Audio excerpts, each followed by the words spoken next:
Assalamualaikum geng. So hari ni kita ada wall spring daripada untuk daripada Toda Samurai untuk kereta Calvina 3S GTE. So kita boleh tengok sekali yang ini dia punya design untuk high lift. Kalau kita tengok sini dia punya gelung 1 2 3 4 5 6. Ada 6 geng. Kalau setakat nak lift 12.5 13 tak ada masalah lah. Okey. Jadi dia punya wire diameter dia, kita boleh tengok dia memang agak keras lah dia memang keras. Okey, dia punya ni 4.14. Okey.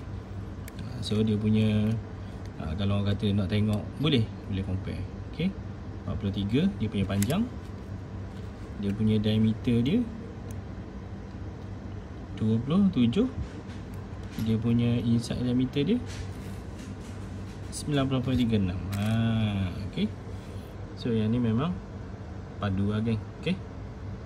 Boleh beli dekat kedai ataupun dekat Shopee.